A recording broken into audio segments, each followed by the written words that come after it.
दिनै इउपिपिएल दोलोनि जि केन्डिडेट मन्टु बर' आरो जों एलायन्स हिसाबै बिजेपि एजिपि आरो जिएसपि बे हान्जा मोनब्रैया ज' लोगो नांनानै मोनसे थांखि लादों। बे गोबां रायलायनायबो जादों जे जों खौसे हान्जानिनो केन्डिडेट हिसाबै मन्टु बर'खौ होनाय जाथोंसै होननानै। दा बियो बयबो हारि माहारिनि गेजेराव कनसेनसास।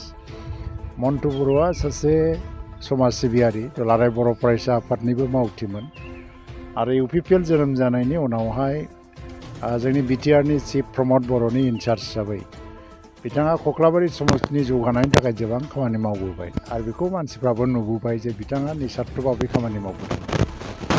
दा जौगानाय नांगौ। बाय इलेक्सनाव मानसिफ्रा भट होयो जौगानायनि थाखाय। दाखालि आसामनि रायजो सभानि जादोंमोन, बेवहायबो गोबां एमएलएफ्रा हान्जाखौ नायालासिनो जौगानायखौ नायदों, जायनि थाखाय जोंनि रोनगोरा नार्जारिनो भटखौ होनाय जादोंमोन। दिनैबो आङो सानो जे मन्टु बर'नो कख्लाबारि समस्तिनि जौगानायनि थाखायनो भट होगोन। कख्लाबारि समस्तिनि रायजो राजाफोरनि मोनसे दाबि दंमोन जे एबार केन्डिडेटआ लकेल जानांगौ आरो जोंनि हान्जाया बेखौ गनायनानैनो लकेल मस्ट सासे जाखांफुनाय आरो इयुन गोनां सासे सेंग्रा मावथि मन्टु बर'खौ केन्डिडेट हिसाबै होनाय जाबाय।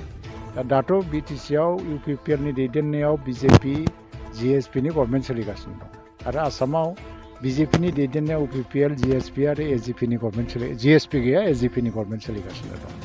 दा बे गभर्नमेन्टआथ' 5 बोसोर फुरा सोलिगोन गावनि टार्मखौ।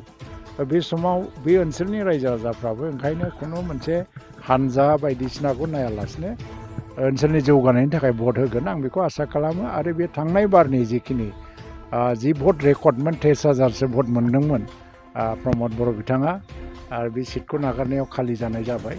दा एबाराव बियो बांसिन भट मोननानै देरहागोन। 72,000सो भट दङ बे समस्तियाव। जोङो माने 50%नि बारा भटखौनो मोनगोन जों आसा खालामो।